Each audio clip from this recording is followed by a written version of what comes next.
Eisen with Reach the Unlimited, and I'm very, very excited to have my guest today, Courtney Proctor, who's going to be speaking with us about her journey and the things that she has accomplished and overcome and really learned about as she's gone through her path. So, Courtney, thank you so much for being with us today. I appreciate your time. Yeah, thank you so much for having me. It's great to connect with you. Yeah, we did it was a very exciting clubhouse room. I'll say that was like really exciting. It was such a great conversation. Why don't you let everybody know a little about yourself, what you do, and how you got to where you're at, kind of the journey that you've taken to get to where you're at. Yeah, sure. So I'm a spiritual life coach, and I work with women, helping them to really rediscover their true self, who they really are, what they really want in life, and unlearn all of the conditioning and the beliefs, and help them to create the life that they came here for, discover their purpose and then move toward fulfilling that. And it's been a long journey for me to get here. So I, like a lot of people, I grew up doing the things that I thought I needed to do. The things I thought I should do. I took all of the right steps, quote unquote, and got good grades, went to college, got married, started my career, got my master's degree. And it's like I kept expecting the next thing to bring happiness. Mm-hmm. And I was outwardly successful, but inside there was just no fulfillment. And I just kept thinking, like, with every passing year, there has to be something more to this. There has to. So as all of that was occurring, when I was 17 years old, well, and even before that, but when I was 17, I started experiencing really life-threatening health issues. Mm-hmm. And my lung collapsed twice spontaneously when I was 17. And I had a spot of skin cancer when I was 23. And I lost 3 pregnancies. In my 20s, 2 were ectopic, and I had to have emergency surgery for the first one because it can be a life-threatening pregnancy. So on top of just feeling like I couldn't figure out where I belonged, I couldn't find the fulfillment and the thing I was looking for. I didn't know what it was. I didn't have the word for it, but I knew something was missing. And then I'm having all of these health issues. So when I was 29 years old, I was diagnosed with stage 3 breast cancer. Wow. And at that point, I was like, okay, I hear you, universe. Something has to change. Mm-hmm.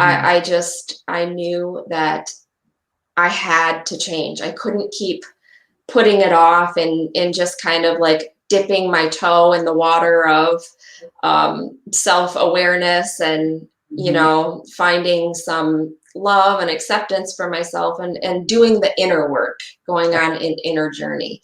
Mm-hmm. So that's what really catapulted me into, relearning who I really am. And doing all of the inner work to discover what my real values are, what I want to do, what I am here for, and that led me to ultimately to coaching, to be able to share the wisdom and the love and the nurturing with other people and help them on their path. There's so much in what you said to unpack. One of the things that I find really, really interesting, and so many people, including myself, has gone through that journey where you know you need to do something different. You're not really happy in your life. And that's the key word. You're not happy and something is missing. So what do? Do you keep plowing forward? Do you pay attention to it and try to figure out what can I do to change? I mean, we all hit that road where we're like, we're working, we're doing everything, like you said, right? We're supposed to do, but something is off within us. And so often people don't think, oh, maybe I need to stop and think about what is wrong or what's going on or what am I missing? Because that key, I feel like for you is really important, wasn't it? Absolutely. Yeah. And to be honest, the thought never occurred to me Hmm. that maybe it's something inside that I need to change. Hmm. Because previous to that point, my all of my focus was external. It Hmm. was like, that was my come from, just our typical that we do in our culture. And so I was like, well, maybe I'll try getting a different job and that will be the thing. So I tried all of the external things Yeah. and none of it worked. Yeah, I hear you. And so often that happens in the beauty in it, and it's really scary what you went through to have a scare like breast cancer is a really big wake up call. So I love the fact that you're now coaching people to say, hey, listen, if you're having these feelings or these thoughts or these desires, you need to stop and listen to them because if we are not, that's what causes disease in our body. So that's amazing that you're actually coaching people and helping them to see that, because so often people don't pay attention to what's really important to them. And a lot of times what's really important to our bodies, to our life, and to our thinking is about what our blueprint is. Do you want to talk a little bit about that? Yeah, I love that. Yeah, I am really of the belief that we come here for a reason. We're all so unique. We're all so similar, we're all connected, but we are all so unique. And I really believe that everybody here is necessary and we're all part of a whole. And this whole thing doesn't work without each and every one of us. So it's intentional when we come here. It's Yes. really intentional. And we bring in the blueprint with us, like everything that we need in this life to feel whole and complete and fulfilled Mhm. and to find meaning. It's all within us. I feel like, people hear that, right? And I say it all the time. It is within you. If you were to stop and pay attention to it, you would find it. It's definitely within you. But that sounds like such a placé kind of statement to make, because people are like, no, it's not. You don't know how hard I've worked. You don't know how hard I've tried to find it. Yeah. How do you help people to maybe unpack that and figure out, okay, I really did come with a plan and I really do know what my direction, excuse me, is. How do I find that?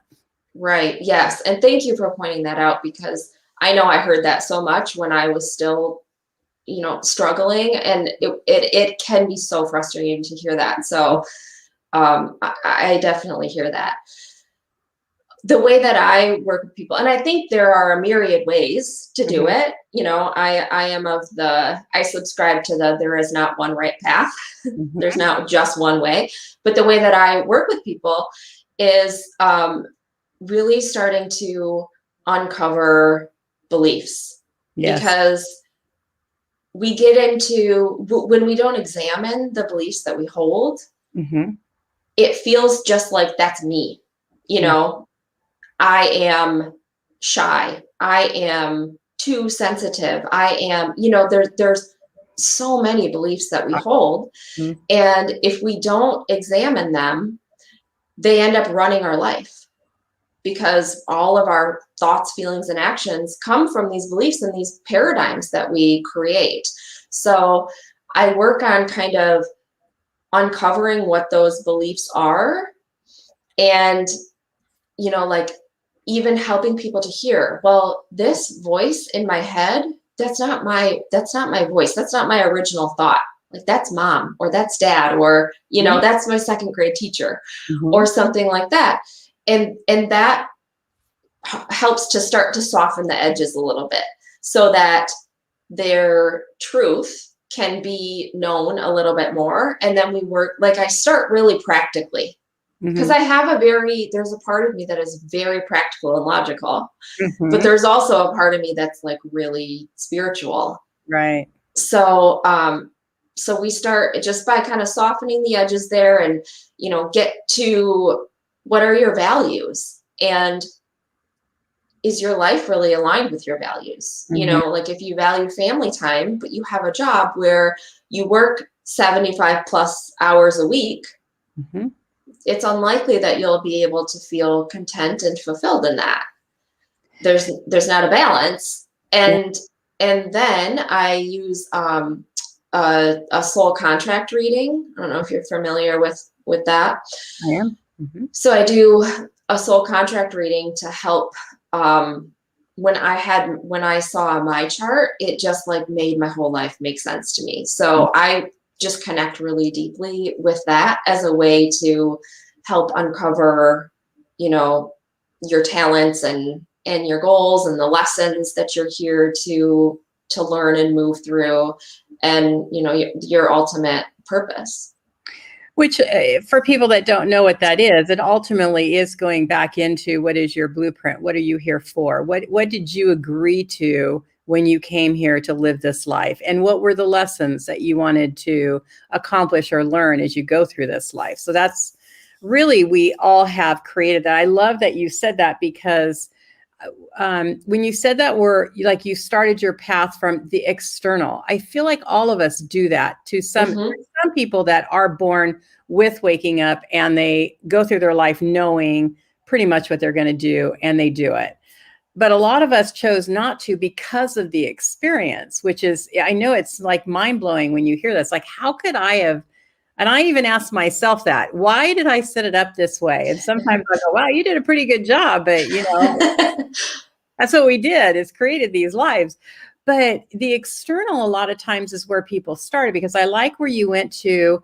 And something that I had done was your belief systems. And I'm a big one for teaching about belief systems, because as we grow up, we're taught certain things, but we don't realize they're not ours. And we don't Exactly. know how to separate which ones are ours, or what you may have believed now has morphed or changed because of your life experiences.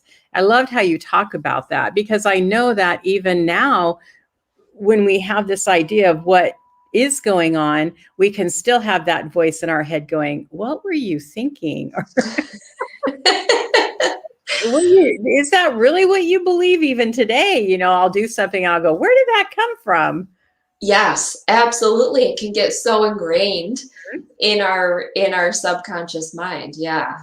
Yeah. And I think that that's hard for people to understand, though, because we're talking about it because we've experienced it and we understand what that means. I am nowhere near the person I was even a year ago, let alone 10 years ago. And I think that because we don't challenge them, we don't even know to ask the question to challenge our beliefs. Exactly. Yes. Why don't Yeah. you talk a little about that? Because that's a lot of people, when I challenge them on that, they kind of like step back. I mean, I'm sure you've seen it. No, wait a minute. That's really mine. I really believe that. Or they have a hard time overcoming that belief really isn't serving them. Right. Yes. So the way that I have, it's a hard thing. It's a challenging thing to wrap your mind around at first. And usually when I work with people, I just say that up front, because it helps to be able to be like, okay, I'm not doing anything wrong. This is normal. Like normalizing it is really important, in my opinion. Yeah. Mm-hmm. And so what I usually try to do is help people understand that our beliefs are formed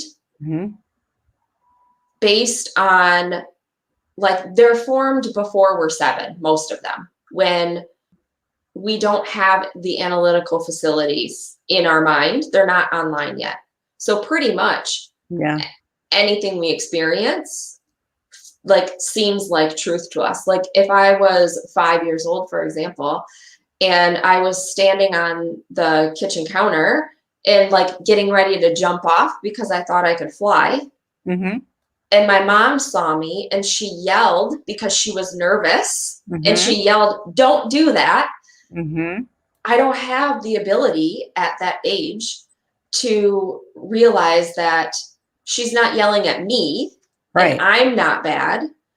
All I know in that moment is something about this is bad. And I might just make that, like, unconsciously, I might make that into a belief that pretending or playing isn't safe or something like that.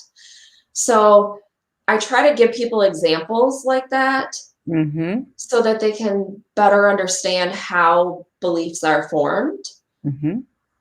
Just on, again, like that logical level. And then I help them try to see how your beliefs are trying to keep you safe.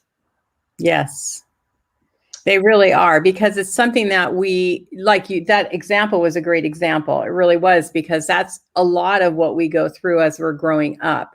And a lot of it was always around keeping us safe. But as a kid, we're not able to really analyze that. But then we take that kind of format and we move it into our young adult life. And then we just keep shifting it into whatever it fits for the next phase of our life. And it does change, right? Like, there's some things about us that we will change during that period of time. We don't just stay in that dynamic of a 7-year-old. Right. But the overall picture of that does come back to basic problems that we see day in, day out with people, is worthiness issues, acceptance of self. There's so many happiness or joy, or even being okay with the fact that I could be happy or I can be joyful, or money issues. There's so many different ways that will creep in. Yeah. So really, from my point of view, working with beliefs is they're trying to get you love or safety at the end of the day. That's usually the bottom line. So I help people to discover what they're trying to get from the belief, and then find a healthier way to give that to themselves, essentially. And then it becomes easier to let go of the belief. It's not easy, but easier. I was going to say, I do believe you're right on that, just from my experience as well. And the people that I've worked with, is that at first it's really hard and you feel like, you're going crazy, or that you're never going to do it, or, there's no end at sight. I mean, it's very overwhelming in the beginning, because for me, it was like all of my beliefs were changed. All of my, whatever the structure I had, was ripped out from under me, and what I understood to be my life and the happiness in my life. But like you, I wasn't happy. And I was, again, like you, I was physically trying to figure out how to make myself happy. And I was searching and searching. And I had a lot of great mentors that helped me along the way. But the reward is that it does get easier. You do get to a point where it's almost like you start feeling that flow. You feel that energy when you're starting to, I'm going into a new belief system, or I'm going into a new area of something that I need to visit. And then you're not quite so overwhelmed. But I feel like it seems to me like you've had really good mentors as well as you went through your process. Would you say that to be true? I had a lot of good mentors, but I didn't really work with people in person so much.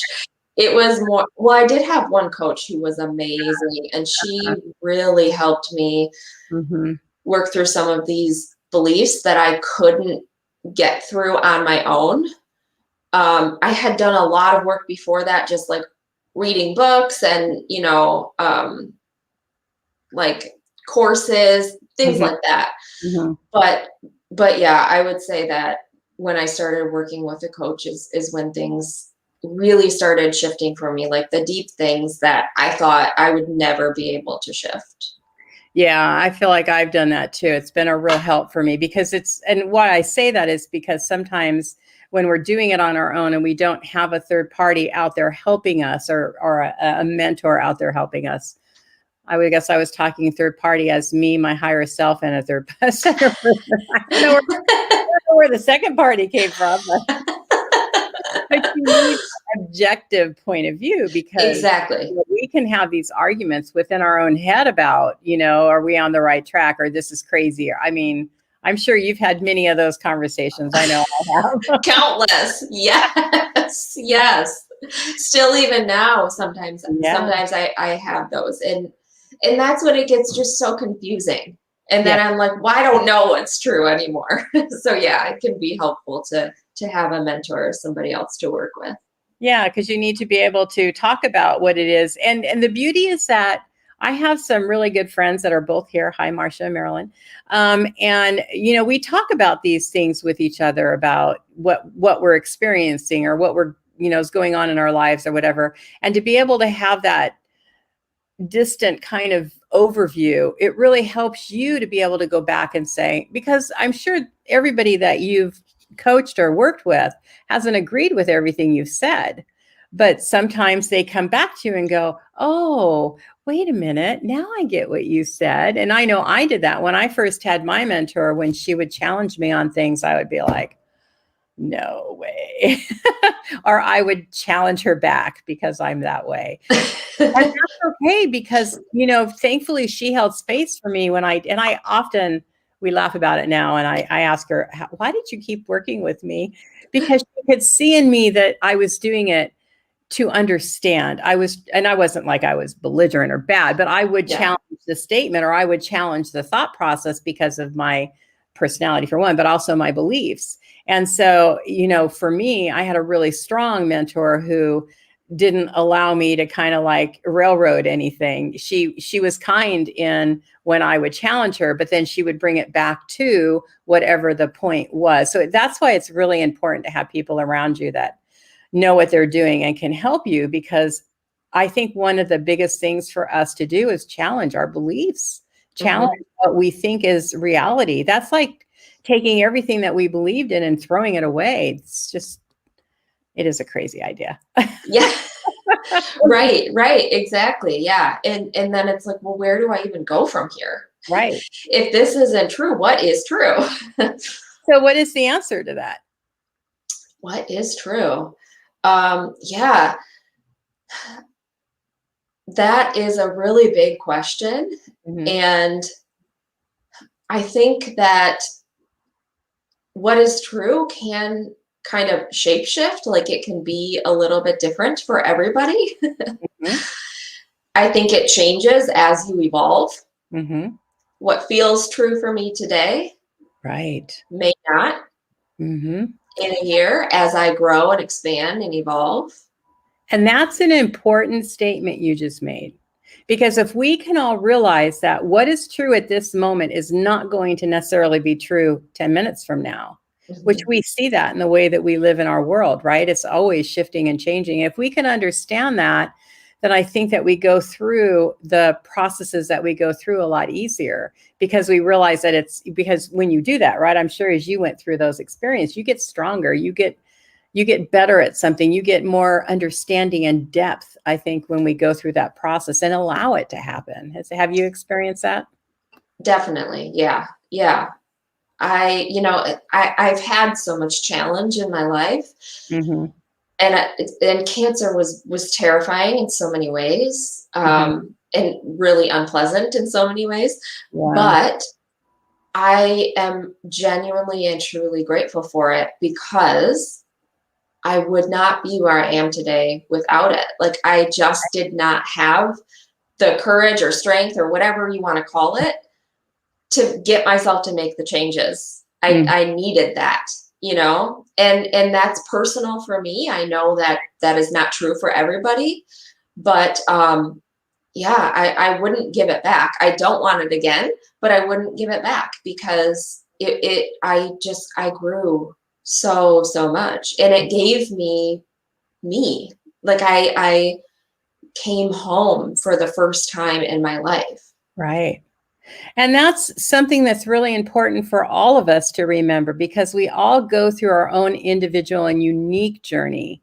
And I know it's if you're on on the front side of it, you're never going to go, yeah, I'm going to take that road. It sounds like a fun road to take. Nope. To the other side, you're like, wow, the lessons that I learned and the connection that you make back to yourself, and you see the strength and you see the core of who you really are. Because when you're in situations like that, that's when you go down into the deepest core of who you are, because that's where you have to dig to fight to be able to get to being whatever it is that you're going to be next. And everybody's journey is going to be different. Mm-hmm. Yeah, but we all face it. We all go there one way or another. Exactly. And well, I don't know if all of us do, but I agree with you on what you're saying, because I was thinking, well, there's some people that don't because but again, it's not that they're better. It's that their life path is different. And that's, I guess, that's why I said that. It's not like, I didn't mean to correct you, but that's some people's path is just different. And so they're not meant to go through the hard knocks. And like, I chose to come into this world very hard-headed. So therefore, I'm going to do all the hard things to get to the end. Oh, I should say that was the past. That's not the now anymore. Yeah. You wanted to really burn through that energy, learn some things. I was like, let's just do it as hard as we can. Yeah, I'm sure there's many people that have it harder, but the point is that we go through them for a reason, and some people don't, because their blueprint is not to do that. Exactly. So, yeah, I don't want somebody to feel like, well, I didn't have these hardships, so. Right. Yeah. No. Well, and it's so interesting too, because we so often minimize our trauma. Mm-hmm. You know. Yes. And we think, truthfully, I thought this for years and years and years. I used to think, like, even in my 20s, when I had already gone through so many hard things, mm-hmm. I was like, well, I don't really deserve to feel the way that I feel because I haven't had a hard enough life. I can't tell you how many times I had that thought. That is a really, really good point, because it shows the resilience we as human beings have, really, because breast cancer is not something that you get through easily. No. And to be able to come to the other side and say, I'm a better person and I'm happy that I went through it.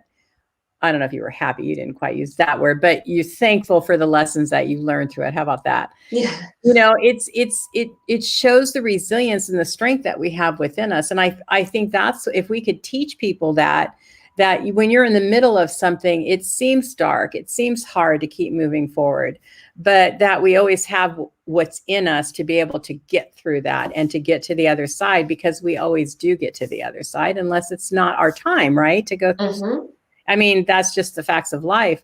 But in general, we do find ways to get through it. And if you can just remember to dig deep into that part of you, then you do get there. Yeah. And it's so beautiful that you're teaching people this, because beliefs and ideas that we have that we can change, it really can shift your life from really more, like for me, you know, I really did have to, I literally had so many people tell me, stop pushing and pulling, stop pushing and pulling. And I'm like, I'm not trying to do that. It was a part of my nature to do that. And now I understand what pushing and pulling is, and I don't have to do that anymore. Right. Teach that. Yes, exactly. I know all of these things that I learned Mm-hmm. throughout all of these challenges, like how to feel my emotions. Yes. And how to really let them move through me. Mm-hmm. And, you know, just how to check in with myself, how to be aware of what I'm thinking and feeling, why I'm choosing to act the way that I do. Like, that's a big one. Mm-hmm. We're not taught these things mm-hmm. in school or as children. At least I wasn't, and I think most people, you know, haven't been. I think they're in the conscious parenting movement, as more parents themselves are becoming more conscious, you know. I'm hoping that trend will shift, but these are just things that I'm like, this is basic. Why isn't this taught in school? Why aren't these, you know, why did I need to learn about wars that sorry, any history buffs, but that I don't remember anything about, but I was just taught to stuff my emotions down and stop crying because I'm too sensitive. Oh, how many of us have heard that one? Oh, We all grew up with that one. You're too sensitive. Yes. How did you, or what are the tools that you help people with about moving those emotions through them? Because that's a really big one, because we do hold our breath or clench your hands or tighten up when we're in the middle of something. How do you help people to just allow? Yeah, that's such a great question. And it's a tough one. It's another tough one to do, especially on your own. Because what we tend to do is recycle our emotions. Mm-hmm. Because we'll feel it, maybe we get really mad and we scream, or we're feeling grief and we cry. Mm-hmm. But instead of just allowing the emotion to move, its energy in motion, instead of just following the sensation in our body or following the feeling, just being with the feeling, we judge ourselves for feeling it, or we are so in the story of it, of, this person wronged me, or I'm a victim, or all of these things, that the emotion isn't able to fully complete. So it just gets recycled. And then more and more and more things get stacked on top of it. And then we're just walking around with all of this energy stuck in our systems. So the way that I work with people, and some people are really like feeling their emotions just doesn't quite feel safe. Mm-hmm. So, and that's okay. I mean, you have to start where you are. There's nothing wrong with that. But for somebody who just doesn't feel safe enough to access their emotions, I start with just doing release writing.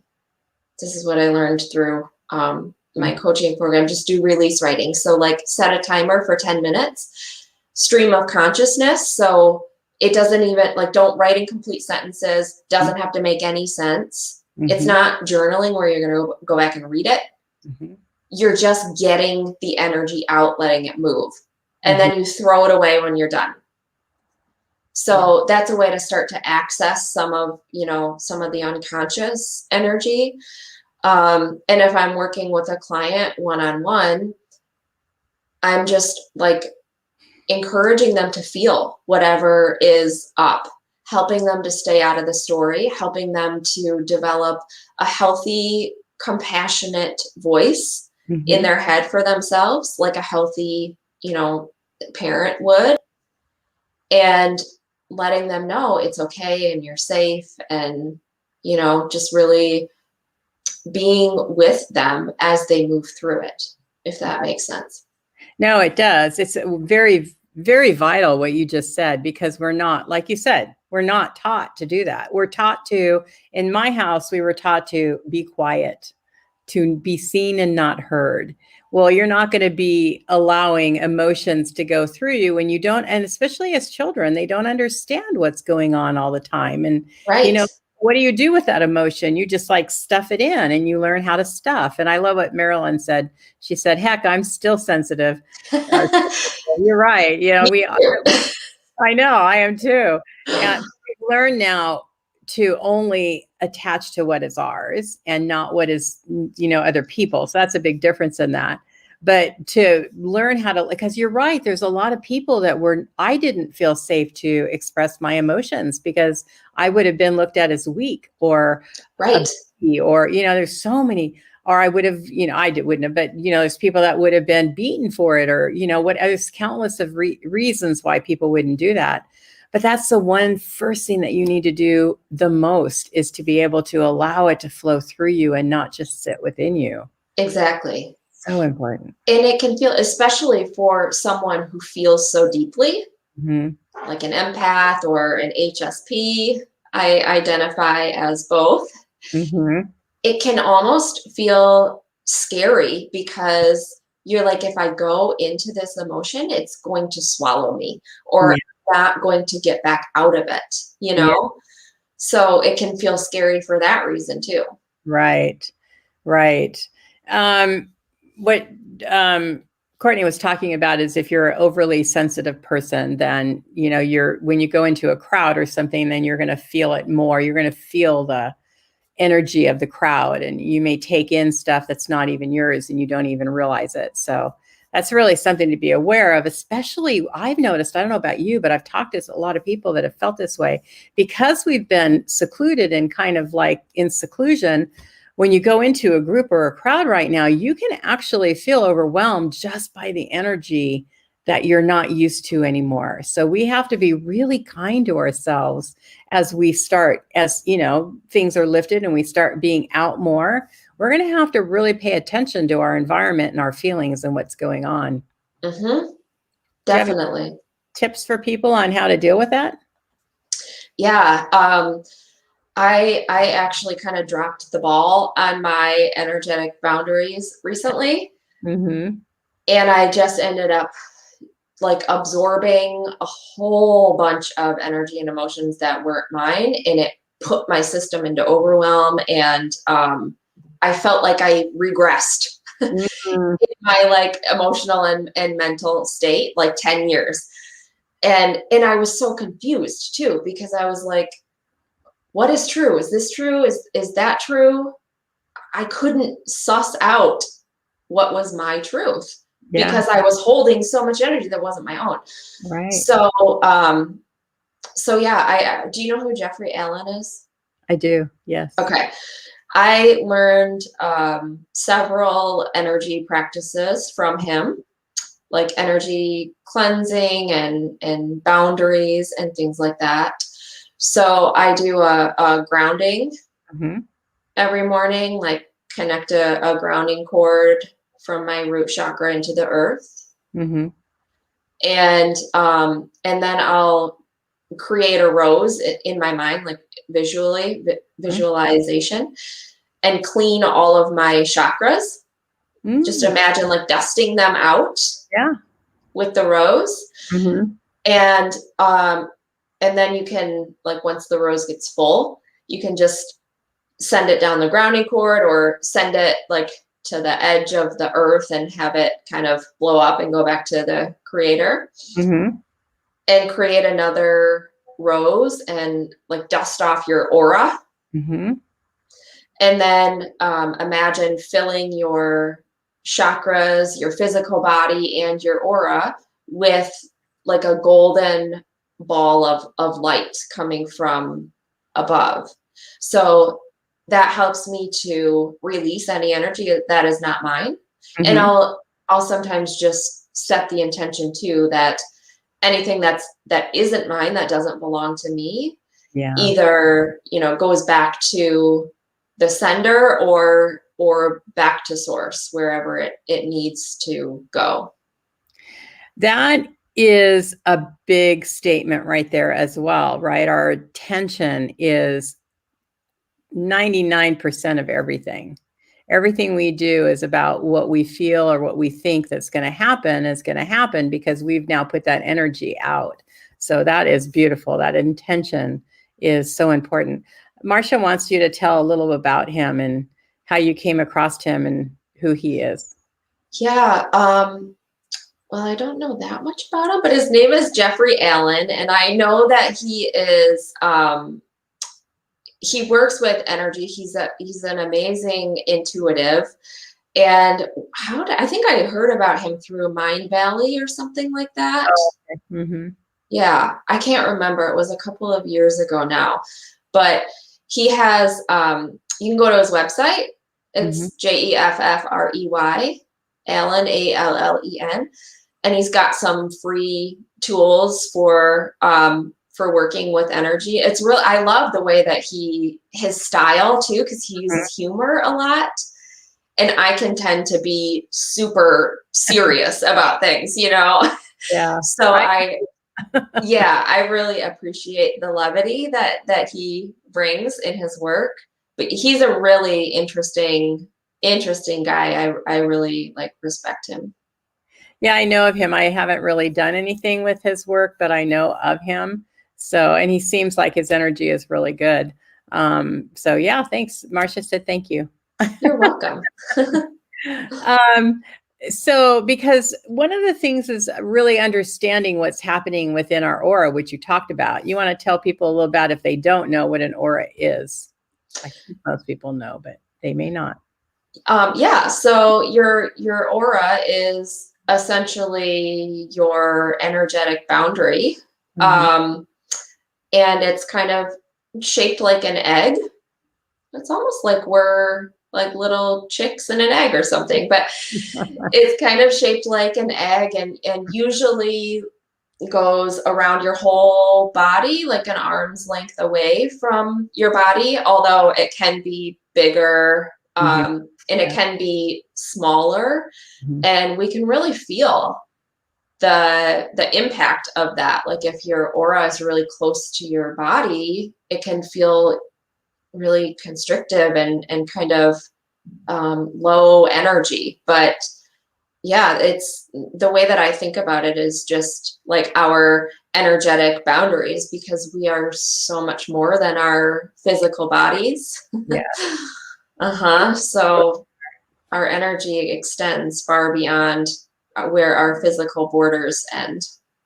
And what you were talking about, being funny or not being funny also affects your auras. If you're up and you're laughing and you're having fun and you're positive, then your aura will expand. But if you're going into depression or unworthiness, that kind of thing, then your aura kind of comes back in because it's a protective around us, and also tells a lot about, we have different bodies that are with us. There's many different layers to our energy that's around us about different parts of who we are. Mm-hmm. So it really is something that's really important to be keeping track of, and keeping positive. That's really important. If you feel like you're depressed or you're really sad about something, it's really good to try to bring some kind of laughter in, because not only will that help your aura, but it also will help you have a different perspective on whatever it is that you're going through. And a lot of times when we're like having a hard time, that's not what we want to do. Yeah, right. It absolutely does. It can feel like, how could I even access laughter or joy right now? But yeah, it is really helpful. I know my husband and I watched a lot of comedies when I was going through chemo. It helps with the healing. It helps with everything, your mental outlook. Even if you're not really wanting to watch something that makes you laugh, or be with people that want to make you laugh, because sometimes we just don't want to. Right. So just be as simple as going out in nature and just walking in nature, or listening to music that's very uplifting. So there's a lot of ways that we can do that when we're really having a hard time. And it's just finding those ways to uplift your soul, because really that's what it's about. Is you uplift your soul, then your aura and everything about you starts expanding. And that's what we want, is that expansion.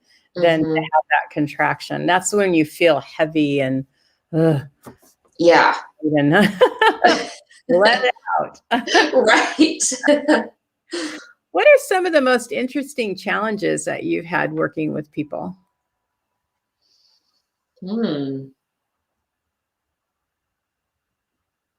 That's a good question.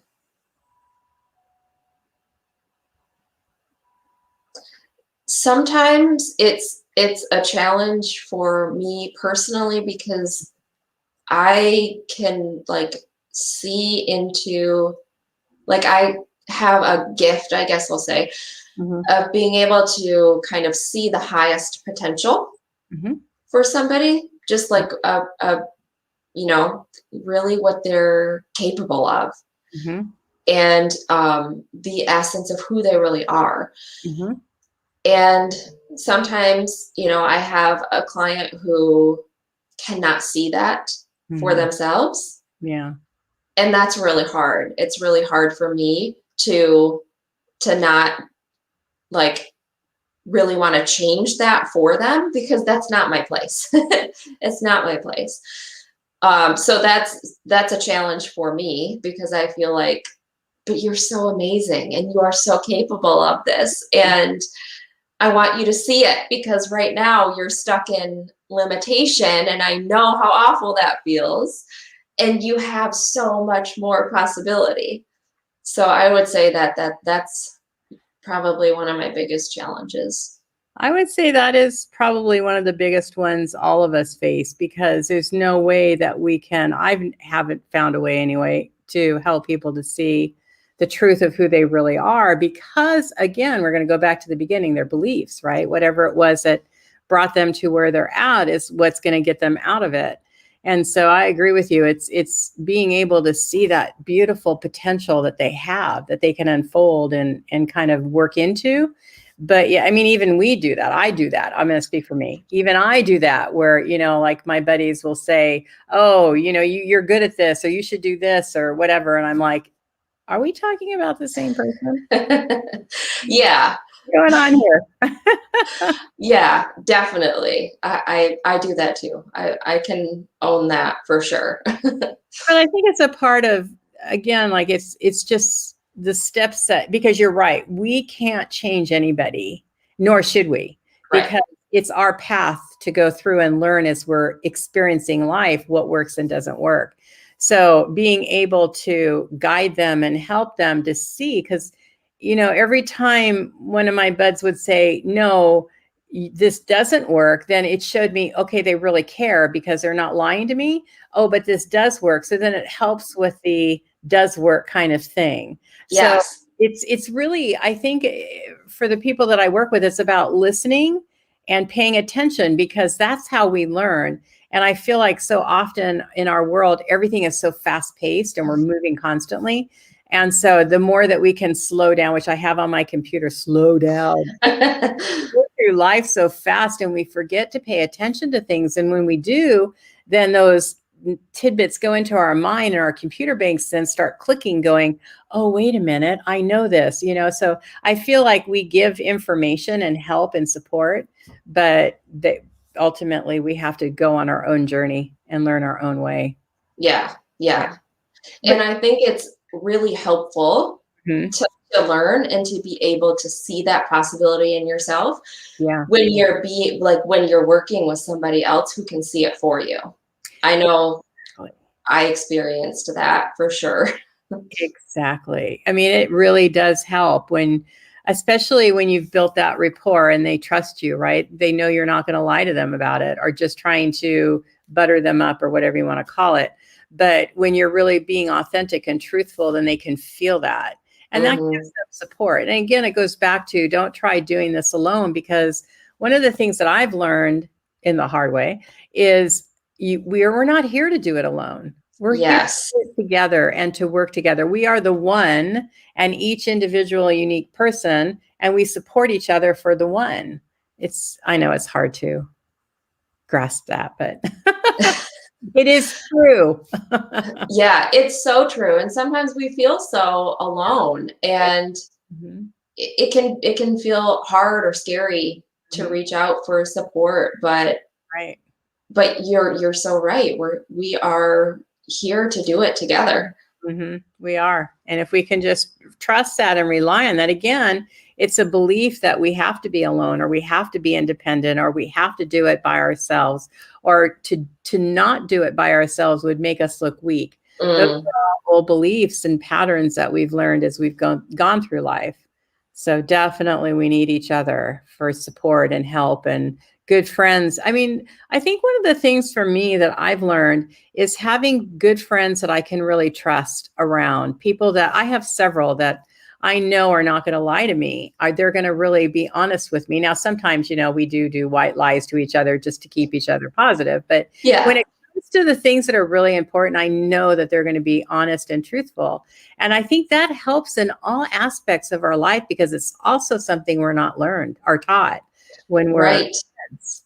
Yeah, exactly. Having friends that want you to grow and, don't feel threatened by that. Like, you're going to change and then, leave me, but really wanting the best for you and wanting to support you through. There's enough for everybody. Somehow in our world, we have this idea that there's a lack of, and there's not a lack of. There's enough for everybody. And I'm never going to do something the way that you do something. So there's not even competition, because you're not going to resonate with the people that are going to understand me, and vice versa. And if we could just live in this world that way, it would be a much better place to be. Yes, I wholeheartedly agree.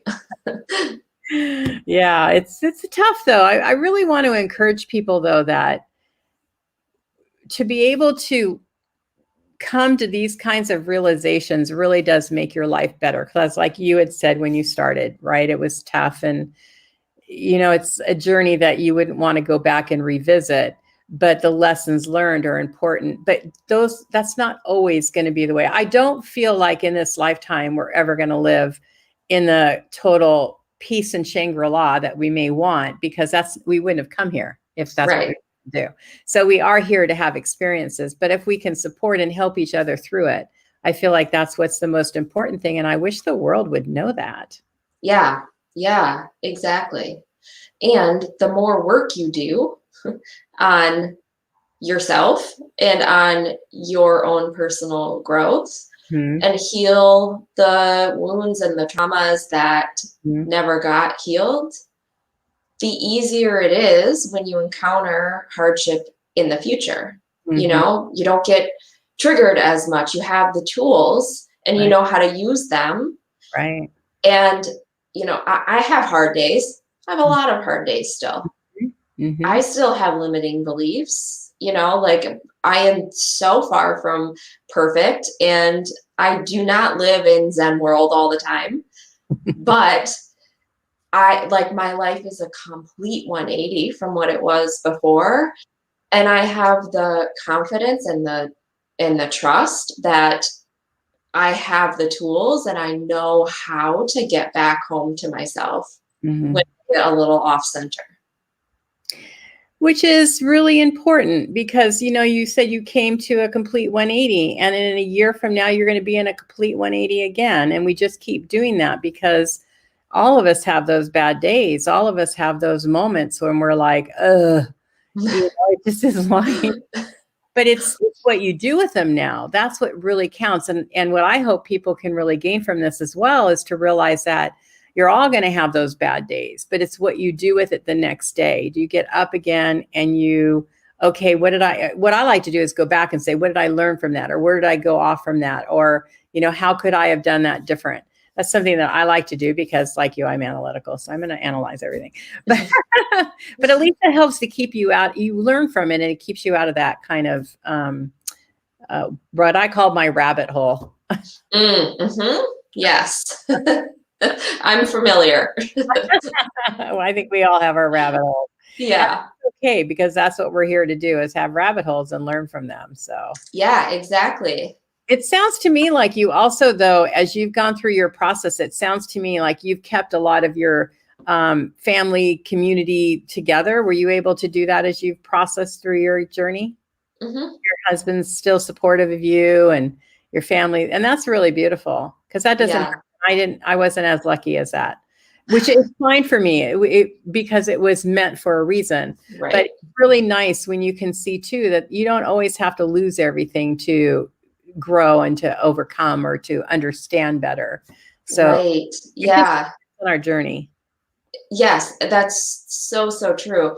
I, was very lucky that my husband and I was really young when we got married. I was 23. And so he's been through pretty much all of, we lost pregnancies together. We went through these major health challenges together and other things that you go through in life. And in the first 10 years of our marriage, we had been through so much more than a lot of people go through in a lifetime together. And there were definitely times where it felt like it was bringing us further apart. But really for us, this isn't true for everybody. We were just processing and growing in our own times. And then we would catch back up to each other, so, but we were always able to be supportive and still like a cohesive unit through it all. And him and my best friend, who we've been friends since high school, those two were my rock through all of the struggle and the challenge. And my mom and my dad, they took care, like they are a huge part of how I got through it all. And that's really an important part of this story that, it's good for people to hear that, because a lot of people don't have that. And, I feel like, again, we're all on our own journey. So my process took an odd turn, and then it takes another odd turn. So you never know how things will work out even under that circumstance as well. Like, I'll go into that another time, but but it's really beautiful to share that, there's time periods where there may be a little bit of an awkwardness or a separation, but you come back together in understanding and an agreement and respect for each other. Right. Yeah. And definitely right. Like sometimes people just don't belong together anymore, and their contract ends at a certain point. And that is okay. We have to honor our own journey. I'm just, I'm just really grateful that we were able to grow together, and even if it was at different paces at times. Yeah. And it just shows that you never know how something's going to happen or work out. So you just keep moving forward, but you still have to move forward in what is an integrity and right action for you. Yeah. Too. So there is that balance there between the two, which is really, it's beautiful that what we go through. So at least at this side. So you're healthy and everything is good, and you're running a thriving business as you are. What caused you to cause it a spiritual life coach? That's really interesting. I don't think I've heard that before. Yeah. Well, truthfully, in part, I felt so pressured to choose like a life coach. Everyone was like, you got to choose a niche. You have to, call yourself something fancy or whatever. And just a life coach didn't really resonate with me, because what I do is so much deeper than that. So I don't know. I just came up with spiritual life coach, and I was like, I don't really know if that's going to translate, but I'm going to try it and see what happens. I think it's great, because you're right. That's whenever we're coaching people through their life experiences, they may think that they're coming to us because of something that's going on in their life, which they are. But what we're doing is actually bringing them back home to themselves, bringing them back home to who they actually are, because so many have forgotten that. And once you know who you are, then that's when you can start tapping into what you're actually here for. Exactly. What we want to do with people is help them to see, this is your blueprint. This is where you're going. This is where you need to go. Yeah. Which I don't know, we forgot to unpack that out of our suitcase when we, I think. Yeah. Yeah. So what would you say would be your last golden nugget or tidbit that you would want to leave people with? Ooh.